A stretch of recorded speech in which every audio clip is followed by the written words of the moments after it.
नमस्कार। प्रस्तुत है रजत रानी मीनू की कहानी हम कौन हैं।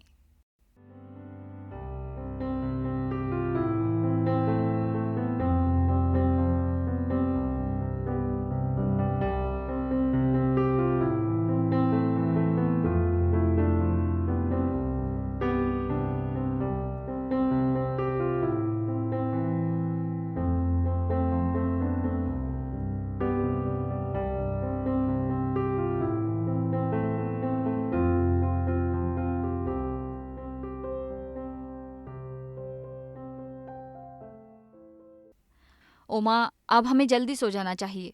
सुबह अज्जू के स्कूल जाना है, वहीं से मैं ऑफिस निकल जाऊंगा।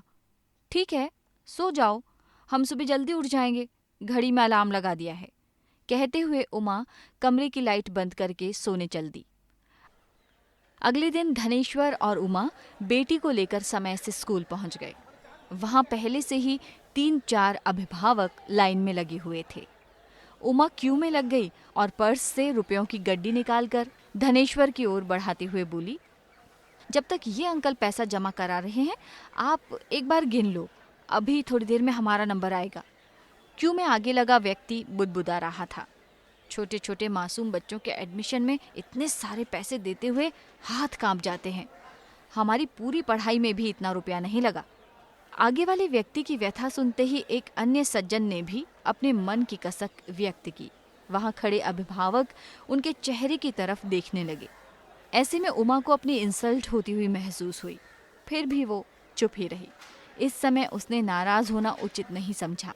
भले ही धनेश्वर का बात करने का तरीका गलत था, कड़वा घूंट पीकर चुपचाप फीस जमा करके काउंटर से बाहर निकली वो। बराबर के काउंटर से यूनिफॉर्म और बुक्स सेट भी लगे हाथों परचेज कर लिए। घर आकर ढेर सारी रंगीन पुस्तकें देखकर उमा की खुशी का ठिकाना नहीं था। कभी वो क्वालिटी पेपर, रंग बिरंगे अक्षरों की छपाई देखकर खुश होती, तो कभी रंगीन चिकनी पुस्तकें अज्जू को दिखाकर आनंदित होती। कभी उसे यूनिफॉर्म पहनाकर देखती, तो कभी किताबों का बोझा उठवाकर लगे हाथों पुस्तकों पर कवरिंग कर नेम स्लिप चस्पा कर दी। एक बार तो धनेश्वर को लगा कि उमा को पहले कभी इतना प्रसन्न नहीं देखा। घर के कामकाज से फ्री हुई तो खाली समय में अज्जू के साथ बैठी। उसे A for apple, B for ball आदि छपे सचित्र अक्षरों को दिखाकर बोलना सिखाती रही। उमा को अपना बचपन याद हो आया कि उसने तो खुरदुरी घटिया अखबारी कागज की काली और सफेद पतली किताब पढ़ी थी और तख्ती पर पढ़ना लिखना सीखा था। उस समय ज्यादातर सरकारी स्कूलों में वही चलती थी, पर मामा जी और अन्य रिश्तेदारों के बच्चों के पास रंगीन, महंगे और चिकने कागज वाली सुंदर सी पुस्तकें देखकर उसका मन ललचाता अवश्य था। वो सोच रही थी कि अब अपनी कमी अज्जू को नहीं दोहराने देगी। सुबह जल्दी उठकर उसने अज्जू का लंच बॉक्स बैग में रखकर पानी की बोतल उसके हाथ में पकड़ाई और बैग उसके कांधे पर टांगकर बस में चढ़ा दिया और कुछ क्षण वहीं खड़ी रफ्तार पकड़ती बस को देखती रही। दोपहर में अज्जू के पसंद का खाना बनाकर तैयार कर लिया। आज का दिन उमा के लिए किसी बड़े त्योहार से कम नहीं था। खुशी से वो अपने शरीर में अजीब सी स्फूर्ति महसूस करती हुई 20 मिनट पहले स्टॉप पर जाकर खड़ी हो गई। बस स्टॉप पर आकर रुकी। उसमें से उतरते एक एक बच्चे को वो ध्यान से देखती रही। एक बार को तो उसका दिल दहल उठा कि बस से सभी बच्चे उतर गए, अज्जू कहाँ रह गई। दुबली पतली अज्जू बस्ते के बोझ से खिंचकर सीट से नीचे फिसल गई थी। जैसे ही वो आई, माँ और बेटी दोनों के चेहरे एक दूसरे को देखकर फूल की भांति खिल उठे। अज्जू मम्मी की टांगों से लिपट गई। उमा ने भी तुरंत उसे गोद में उठा लिया। घर पहुंचते पहुंचते रास्ते में ढेरों बात पूछती रही वो। बेटा, आपको स्कूल में कैसा लगा? मैडम कैसी थी? उन्होंने क्या क्या पढ़ाया? क्या किया, क्या नहीं? उमा के हर सवाल से बच्ची के चेहरे पर खुशी साफ झलक रही थी। उमा ने उसकी यूनिफॉर्म बदलकर खाना खिलाया। वो स्वयं भी खाना खाकर उसके साथ आराम करने लेटी तो मन में फिर उन्हीं ख्यालों की झड़ी लग गई। अज्जू के सिर पर हाथ फेरते हुए बोली, बेटा अज्जू, आपको स्कूल अच्छा लगा? कोई दोस्त बनी कि नहीं?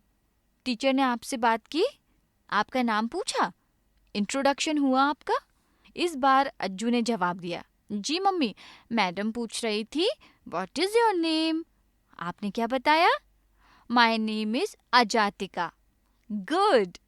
और क्या पूछा मैम ने? What is your surname. तब आपने क्या कहा?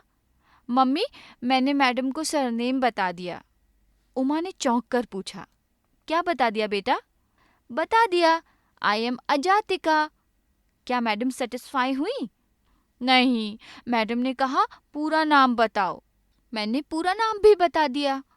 क्या बताया? अजातिका अज्जू। और क्या बताया? मम्मी, मैडम ने जो पूछा बता दिया। अच्छा किया। मम्मी, मैडम फिर बोल रही थी, क्या बोल रही थी? वे बोल रही थी कि मम्मी पापा का सरनेम बताओ। आपने क्या बताया? मैंने पापा और आपका सरनेम बता दिया। क्या बता दिया बेटा? उमा ने फिर चौंक कर पूछा। मैंने आपका और पापा का पूरा नाम बता दिया। वे मान गई आपकी बात? पता नहीं। पता क्यों नहीं? क्योंकि वो बोल रही थी कि एक बार ठीक से पूछ कर आना अपने मम्मी पापा से उनका सरनेम क्या है। अज्जू की बात सुनकर उमा का चेहरा फक पड़ गया था। उसके हाव भाव बदल गए थे। वो अपनी अबोध बच्ची के सामने निरुत्तर हुई खड़ी थी। उमा को चुप देखकर अज्जू ने मांग दोहराई, मम्मी बताओ ना, हमारे सरनेम क्या हैं? मैडम कल मुझसे फिर सवाल करेंगी। क्यों पूछेंगी? वो कह रही थी कि मम्मी से पूछ कर आना। हाँ हाँ, बताऊंगी बेटा। अज्जू की बातें सुनकर उमा सोचने लगी, पब्लिक स्कूल में भी सरनेम पूछा जाता है, यानी जाति पूछने का मॉडर्न तरीका। सरकारी स्कूलों के ब्राह्मणवादी संस्कारों के कर्मकांडी अध्यापक और ये मिशनरी स्कूलों में अंग्रेजी प्रभाव की आधुनिक शिक्षिकाएं, क्या फर्क है इन दोनों में? उमा अपने छात्र जीवन की स्मृति में लौट गई थी। उसे शांत देखकर अज्जू ने फिर जिद दोहराई, मम्मा बताओ ना, क्या होता है सरनेम? बेटा, जब मैडम पूछे तो कहना, हम सरनेम नहीं लगाते। दूसरे ही क्षण उसने कहा, अच्छा आप कुछ मत कहना, आप बोल देना कि इस संबंध में मम्मी बताएंगी पेरेंट्स टीचर मीटिंग में आकर। उमा ने अज्जू को शांत तो कर दिया, किंतु उसका मन अशांत हो गया। वो अपने आप से सवाल करती रही, जब चंदौसी से दिल्ली आई थी, लोगों को कहते सुना था कि अब जाति खत्म हो गई है। बड़े शहरों में तो बिल्कुल ही कोई जात पात नहीं पूछता। क्या इसी तरह शहरों में जाति समाप्त हो गई है? क्या ये सच है कि पढ़े लिखों में जाति सक्रिय नहीं होती, या वे जाति जैसे संकीर्ण शब्द को नहीं मानते? पर स्कूलों में इन अबोध बच्चों से सरनेम पूछकर क्या किया जा रहा है? किस तरह की स्थापनाओं को मजबूत किया जा रहा है? अब तक इस तरह के प्रश्न अड़ोस पड़ोस में पूछकर सरनेम के बहाने जाति का पता लगाया जाता था। पर बच्चों से पहले ही दिन, वो भी पब्लिक स्कूलों में। आखिर जाति शिक्षित और अशिक्षित सभी की जिज्ञासा का मुख्य विषय क्यों है? समय बीतता गया। अज्जू एलकेजी क्लास से 4th स्टैंडर्ड में आ गई। अज्जू को बड़ा होता देख उमा और धनेश्वर खुश होते थे। एक दिन वो स्कूल से वापस आते ही उदास लेट गई। न खाना खाया और न ही यूनिफॉर्म बदली, जो कि उसकी दिनचर्या थी। उमा ने उसको इस तरह से लेटा हुआ देखा तो उसके मन में तमाम प्रश्न कौंधने लगे। उसने कमरे में आकर पूछा, अज्जू तुम इतनी देर से कमरे में क्या कर रही थी? अज्जू बिस्तर पर उल्टी होकर सुबक रही थी।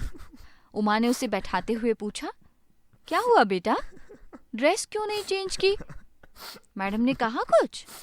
आपको किसी गलती के लिए पनिश किया? किसी और ने कुछ कहा? प्रिंसिपल ने डांटा? हर प्रश्न पर गर्दन हिला हिलाकर अज्जू ने नहीं का संकेत दिया। उमा ने दोबारा थोड़े कड़े स्वर में पूछा, फिर क्या हुआ? बताओगी नहीं तो हमें कैसे पता चलेगा? कहते हुए उसने अज्जू को हाथ के सहारे से उठाकर बैठाया। सुबकते हुए उसने बताया, हमारी क्लास टीचर गुप्ता मैम अभी आज भी बार बार सरनेम पूछ रही थी। मैंने बता दिया, अजातिका अज्जू। मेरी बात सुनकर क्लास के सब बच्चे हंसने लगे। अच्छा, मैम ने उनको डांटा नहीं? नहीं, मैम भी हंस रही थी। कोई बात नहीं, मैं उनसे बात करूंगी। उसने आगे बताया, मम्मी मेरी इतनी सारी फ्रेंड्स हैं, शालिनी मिश्रा, दीपिका गुप्ता, गुप्ता, चंदिका तोमर, हबीबा बानो, गुरमीत कौर, रोजमेरी, इन सबसे सरनेम क्यों नहीं पूछा जाता? मैम मुझसे बार बार क्यों पूछती है? बेटा इनके नाम के आगे मिश्रा, गुप्ता, तोमर ये सरनेम लगे हुए हैं ना, इसलिए नहीं पूछा होगा। मम्मी फिर मेरा सरनेम क्या है? आपने सरनेम क्यों नहीं लगाया? बताओ ना। वॉलंटियर दीदी कह रही थी जो सरनेम नहीं लगाते वो नीची जाति के होते हैं। जाति क्या होती है मम्मी? हमारा सरनेम क्या है? हम क्या है मम्मी? कौन है मम्मी? अबोध बच्ची के प्रश्न सुनकर उमा बहुत चक्का थी। वो कुछ क्षण मौन रहने के बाद बोली, बेटा हम हिंदू ही तो हैं। नहीं मम्मी, हम हिंदू नहीं हैं। क्यों? क्योंकि हम पूजा नहीं करते। ओह, तो मान लो मुस्लिम हैं, क्या फर्क पड़ता है? नहीं मम्मी, हम मुस्लिम भी नहीं हैं, क्योंकि हम न नमाज पढ़ते न मॉस्क जाते हैं। तो सिख मान लो बेटा। नहीं, हम सिख भी नहीं हैं। कभी गुरुद्वारा गए हैं क्या? पापा ने केश दाढ़ी रखाए हैं क्या? हाँ, वो तो नहीं रखाए हैं। तो ठीक से बताओ न मम्मी, हमारा सरनेम क्या है? हम कौन हैं? तो फिर मान लो हम क्रिश्चियन हैं। Again wrong. क्यों? मम्मी हम चर्च नहीं जाते। प्रश्न का संतोषजनक उत्तर न मिलने पर उदास होकर अज्जू ने प्रश्न किया, अच्छा मम्मी अब सब छोड़ो, आप मुझे मेरे एक क्वेश्चन का आंसर दो। करो क्वेश्चन करो। ये बताओ नीची जाति क्या होती है? वो ये सब सोच ही रही थी कि अज्जू ने उमा को झकझोरा।